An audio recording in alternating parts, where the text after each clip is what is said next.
Hello दोस्तों, welcome to Arjun Warrior education channel. Arjun Warrior education channel में आपका स्वागत है। आज हम लोग Beltron state Bihar state electronics development corporation limited, जिसे बेल्ट्रॉन कहते हैं, वो बिहार गवर्नमेंट अंडरटेकिंग कंपनी है। इसका जो डीईओ का एग्जाम हुआ था पहले 2019 में, उसका फोर्थ जो आपका फोर्थ क्वेश्चन का जो प्रीवियस ईयर क्वेश्चन का फोर्थ पार्ट्स करवा रहे हैं, फोर्थ वीडियो लेकर के आए हैं। चौथा दिन का होगा ये। अब देखिए, ये आपका 19/12/2019 को हुआ है। देखिए डीओ का एग्जाम देखिए, और ये आईएनओ डिजिटल जोन पाटलिपुत्रा में हुआ है। देखिए इसका पहला क्वेश्चन क्या कर रहा है, देखिए कर रहा है क्या नाम, ये आने वाले जो बेल्ट्रॉन का डीओ का एग्जाम है उसके लिए अति महत्वपूर्ण होगा। इसी टाइप का क्वेश्चन आप पढ़ के जाएंगे तो वहाँ आप क्वेश्चन लगा पाएंगे और अपना क्वालिफाइंग मार्क्स पा पाएंगे। ठीक है, जो जनरल के लिए 30 है और ओबीसी के लिए भी 30 है और बाकी सब कैटेगरी के लिए 27 है, लड़की के लिए 27 है। देखिए क्वेश्चन क्या करा है कि 5 एमएस वर्ड डॉक्यूमेंट एक विशेष समय पर खुले हुए हैं। 5 एमएस वर्ड डॉक्यूमेंट एक विशेष समय पर खुले हुए हैं। यदि आप इन खुले हुए डॉक्यूमेंट को बारी बारी से जाना चाहते हैं तो आप किस टाइप का उपयोग करेंगे? तो view switch switch Windows views, इसके बाद आपको स्विच विंडोज करना है। व्यूज इसके बाद आप क्या करना है, स्विच विंडोज करना है। ठीक है, अब देखिए कह रहा है कि एमएस वर्ड डॉक्यूमेंट में टेबल ऑफ कंटेंट को जोड़ने के लिए, टेबल ऑफ कंटेंट को जोड़ने के लिए कौन सा मेन्यू का चयन करेंगे? तो रेफरेंस मेन्यू को। एमएस वर्ड में टेबल ऑफ कंटेंट को जोड़ने के लिए रेफरेंस मेन्यू को चयन करेंगे, रेफरेंस मेन्यू को चयन करेंगे। कह रहा है कि 241.1.2.234 क्लास का आईपी एड्रेस कैसा होता है? ई क्लास का आईपी एड्रेस है, ई क्लास का आईपी एड्रेस है। देखिए 2.41 243 1112। ठीक है, अब ये कितना है? ई क्लास का है। देखिए ई क्लास में कितना होता है टोटल? 8 होता है। ई क्लास में देखिए टोटल कितना होता है आपका? 8 नंबर होता है। ई क्लास ऐसे 8 नंबर समझिए, और पॉइंट होगा आपको 3।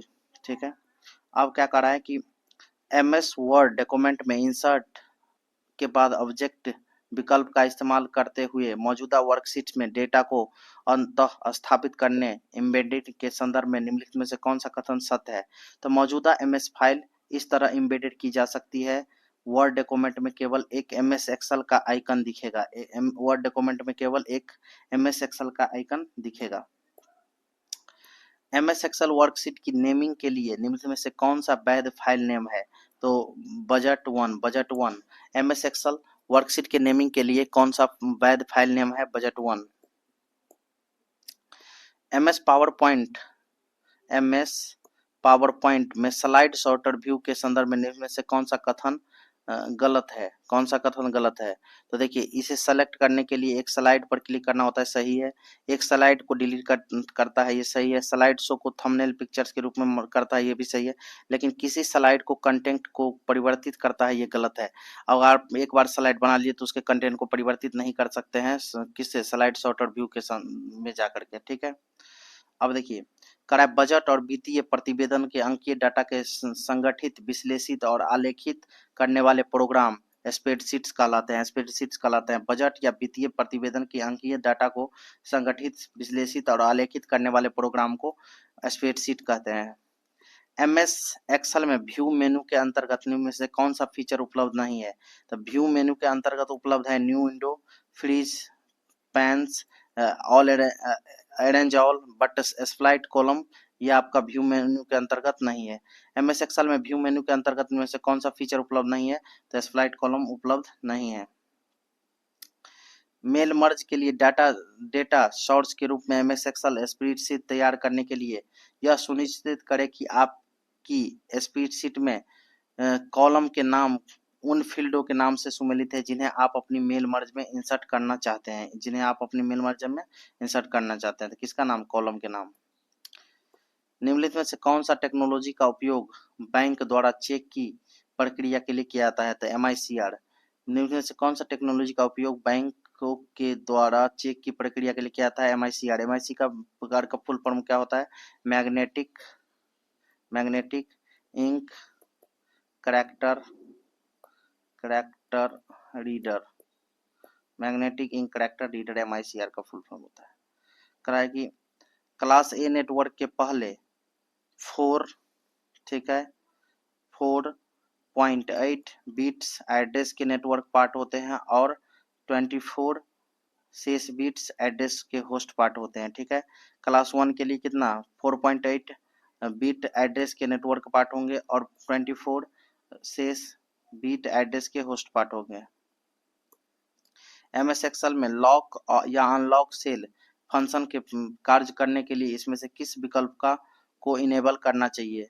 तो प्रोटेक्ट वर्कबुक फंक्शन को इनेबल करने की आवश्यकता है। एमएस एक्सेल में लॉक या अनलॉक फंक्शन के कार्य करने के लिए इसमें से किस विकल्प का इनेबल करना चाहिए?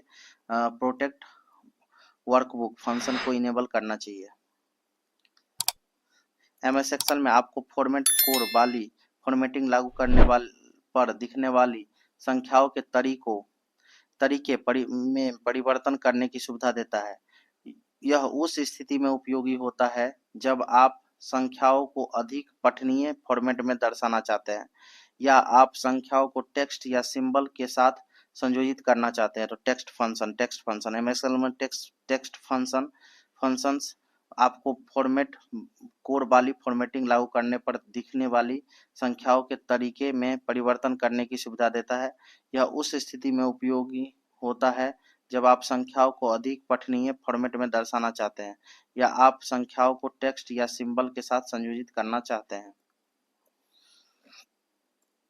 एमएस एक्सेल में प्रोटेक्शन फीचर्स के संदर्भ में इनमें से कौन सा कथन असत्य है? तो आप पासवर्ड निर्दिष्ट करने के लिए अपनी वर्कबुक में स्ट्रक्चर लॉक नहीं कर सकते, ये गलत है, लॉक कर सकते हैं। वर्कशीट लेवल में प्रोटेक्शन सिक्योरिटी फीचर रूप में अभिप्रेत नहीं होता। यह केवल प्रयोक्ताओं को वर्कशीट में लॉक कुंजी में सेल्स परिवर्तन करने से रोकता है, ये सही है। आप सीट प्रोटेक्शन के साथ यह निर्दिष्ट कर सकते हैं कि यूजर सीट वास्तव में क्या कर सकता है, जिससे सुनिश्चित होता है कि वर्कशीट में कोई महत्वपूर्ण डेटा प्रभावित नहीं होता, ये भी सही है।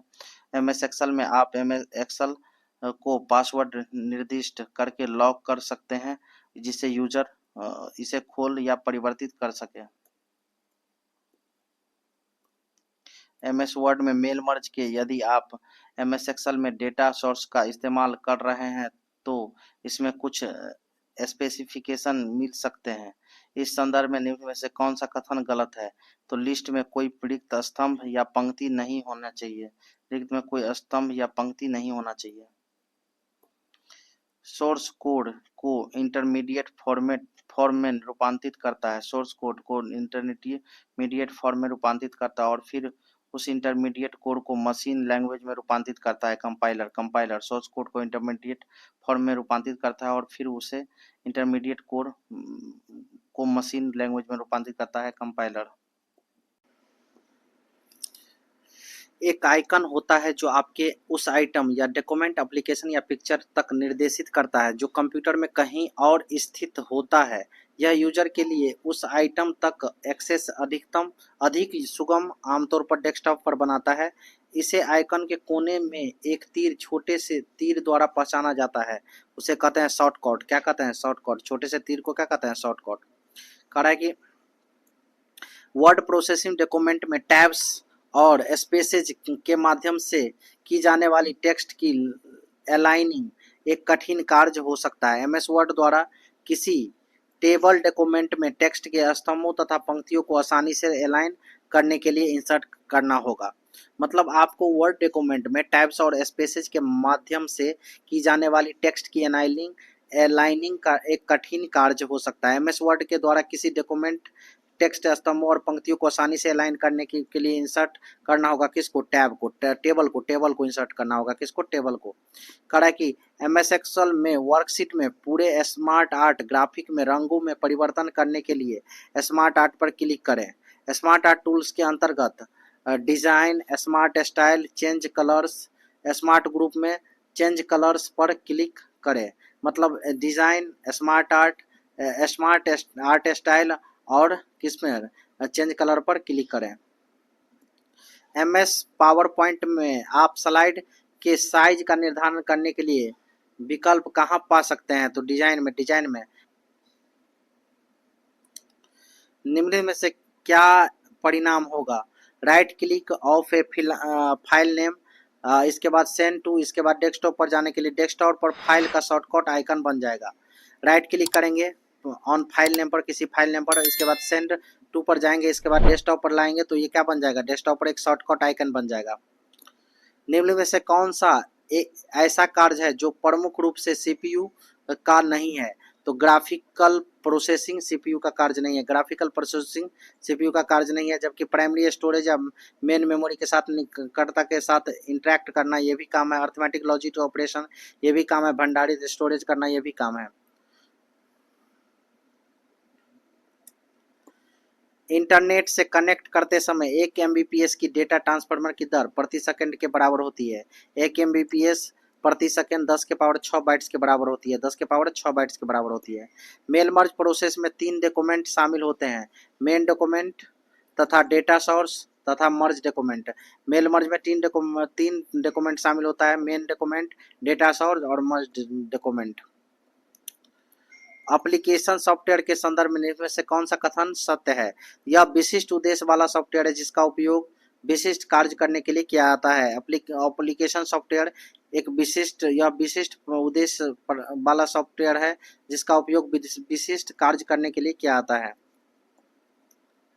स्लाइड शो के दौरान स्क्रीन को काली करने के लिए क्या दबाया जाता है? Bold B. स्लाइड शो के दौरान स्क्रीन को काली करने के लिए बी दबाया जाता है। यदि आप एमएस एक्सेल में एमएस एक्सेल 2016 में वर्कशीट स्टैंड आउट पर विशिष्ट डेटा बनाना चाहते हैं तो स्मार्ट आर्ट जैसे कि स्टार या बैनर का उपयोग करना एक अच्छा तरीका है। स्मार्ट आर्ट लगाइए और इसी के बाद स्टैंड आउट पर विशिष्ट डेटा बनाना चाहते हैं तो स्मार्ट आर्ट का यूज कीजिए। निम्न से कौन सा कमांड बटन एमएस एक्सेल में एक्सेल कंटेंट का फॉन्ट साइज नहीं परिवर्तित कर सकता है? तो नहीं कर सकता है श्रिंक टेक्स्ट टू फिट। ये भी कर सकता है, ये भी कर सकता है, ये भी कर सकता है, बट ये देखिए अंडरलाइन हुआ, ये आपका upper case subscript super subscript ये सब कर सकते हैं, but shrink text to fit नहीं कर सकते हैं। आप अपने समस्त ग्राहकों को एक मानक पत्र भेज रहे हैं। आप पत्र में अपने ग्राहकों को नाम और पते लिखना चाहते हैं तो एमएस वर्ड 2016 में आप क्या इंसर्ट करेंगे? Data source. MS PowerPoint में की सेटिंग के लिए ट्रिगर विकल्प उपयोग किया जाता है, तो एनिमेशन सेटिंग के लिए ट्रिगर विकल्प यूज किया जाता है पावर पॉइंट प्रेजेंटेशन में। एमएस वर्ड में एक पैराग्राफ के भीतर 2 लाइनों के मध्य की दूरी क्या कहलाती है? Line spacing. निम्नलिखित कंटेंट पर विचार कीजिए। देखिए ये कॉलम ए बी और 1 2 ये है आपका, तो C1 में फार्मूला A1 प्लस B$1 तथा C1 में फार्मूला C2 में कॉपी किया जाता है। C2 में दिखने वाले मान का वैल्यू कितना होगा? C2 में दिखना है आपका, देखिए यहाँ C2 में दिखना है, यहाँ दिखेगा, तो यहाँ का दिखेगा इस रो में C2 में, तो C2 में दिखेगा यहाँ पर, तो इसका मान का वैल्यू आपका क्या होगा? यही रिजल्ट C1 वाला को ही डालना है, तो 4 और 3 कितना आपका 7 दिखेगा, क्या दिखेगा? 7 दिखेगा। 8 पेजेज वाला MS word document 2016 MS word 2016 में डॉक्यूमेंट पर आप केवल 2 3 6 और 8 प्रिंट आउट लेना चाहते हैं तो आप किस सेटिंग का इस्तेमाल करेंगे? कस्टम प्रिंट का आपको कितना चाहिए उसके लिए।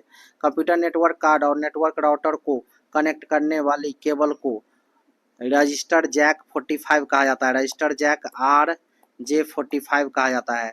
कंप्यूटर नेटवर्क कार्ड और नेटवर्क राउटर को कनेक्ट करने वाले को RJ45 कहा जाता है, RJ45 कहा जाता है। यूपी SSC जूनियर असिस्टेंट में पूछा गया था, यहाँ भी पूछा गया है, RJ45 याद रखिएगा। एमएस एक्सेल वर्कशीट में संख्याओं में के वे पंक्ति या स्तंभ डेटा सीरीज कहलाते हैं जो चार्ट प्लॉटेड होते हैं, जिसमें चार्ट प्लॉटेड होते उसे डेटा सीरीज कहते हैं।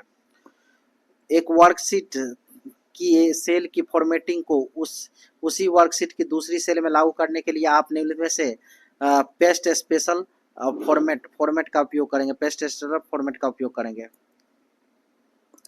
प्रोटेक्ट वर्कबुक का फंक्शन है, यह वर्कबुक को इस तरह से सुरक्षित करता है कि इस तक केवल वही लोग पहुंच सकते हैं जिसके पास इसका पासवर्ड है, इसे प्रोटेक्ट वर्कबुक कहते हैं। वायरलेस नेटवर्क का इस्तेमाल करते समय SSID इनमें से किसे निरूपित करता है? तो unique identification of wireless network SSID, unique identification of wireless network को इस्तेमाल किया जाता है SSID में को निरूपित करने के लिए, ठीक है। MS वर्ड में टेक्स्ट की फॉर्मेटिंग करते समय निम्न में से कौन सा वैध विकल्प नहीं है जो उपलब्ध नहीं होता है? तो एक्सपोनेंट उपलब्ध नहीं होता है, सुपरस्क्रिप्ट, एस्ट्राई, क्रूथ और सबस्क्रिप्ट उपलब्ध है, जबकि एक्सपोनेंट उपलब्ध नहीं है। निम्न में से किसे या किन्हें लो लेवल लैंग्वेज के रूप में परिभाषित किया गया है? असेंबली लैंग्वेज को लो लेवल लैंग्वेज के रूप में, असेंबली लैंग्वेज को। MS एक्सेल 2016 में आप वर्कशीट को रीनेम कैसे करेंगे? तो राइट क्लिक करेंगे ऑन द सीट नेम पर और उसके बाद रीनेम कर देंगे। राइट क्लिक करेंगे ऑन द सीट नेम पर और उसके बाद रीनेम कर देंगे। MS वर्ड में किसी टेक्स्ट का फॉन्ट परिवर्तित करने के लिए क्या करना होगा? तो फॉन्ट परिवर्तित करने के लिए आपको क्या करना पड़ेगा? परिवर्तित किए जाने वाले टेक्स्ट को सेलेक्ट करेंगे, होम टैब पर जा करके font box drop down arrow में क्लिक करेंगे, उन्हें बाद में वांछित फॉन्ट में चेंज करेंगे। MS एक्सेल में इनमें से किस टूल का उपयोग एक सेल के फॉर्मेट को किसी दूसरे सेल की रेंज में कॉपी करने के लिए किया जाता है? तो फॉर्मेट पेंटर का। कार्यालय में इस्तेमाल किए जाने वाले लैपटॉप 512 गीगाबाइट की स्टोरेज क्षमता वाली होती है।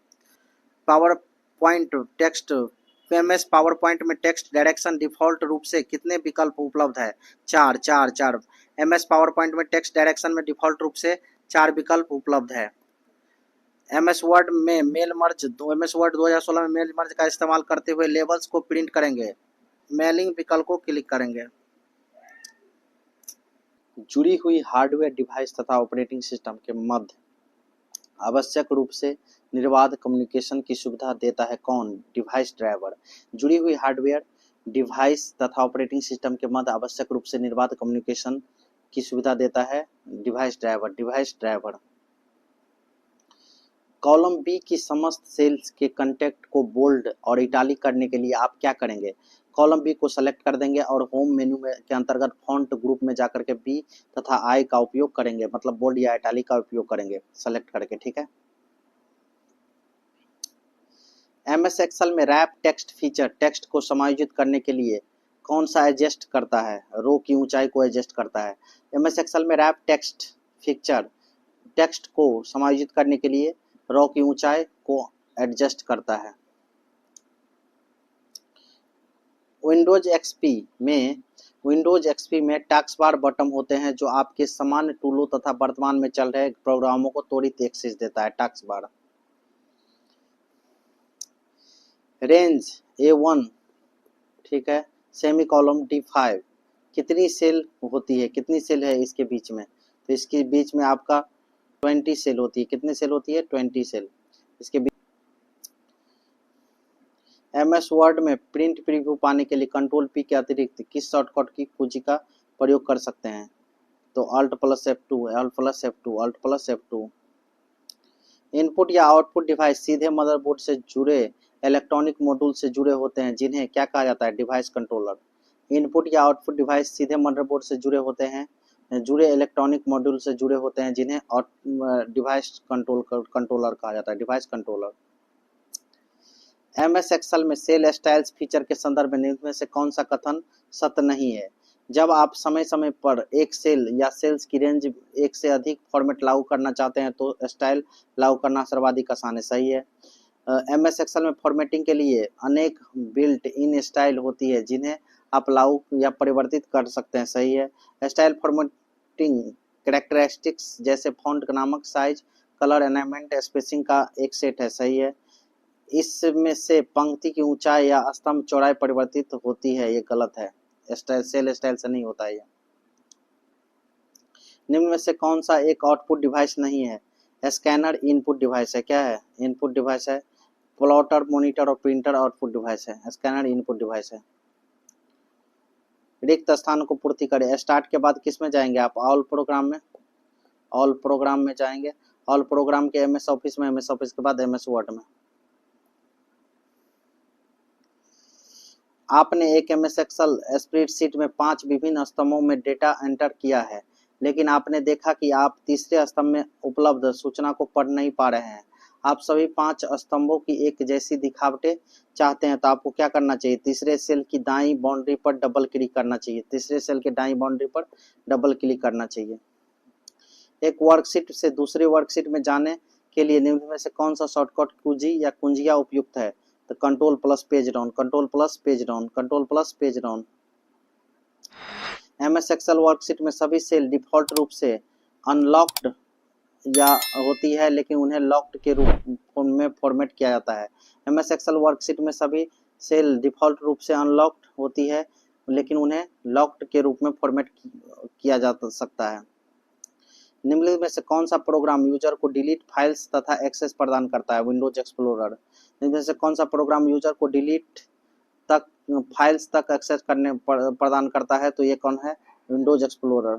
Thank you. अगर आपको ये वीडियो पसंद आया हो तो लाइक कीजिए और ऐसे ही वीडियो के लिए हमारे चैनल को सब्सक्राइब कीजिए। Thank you for watching.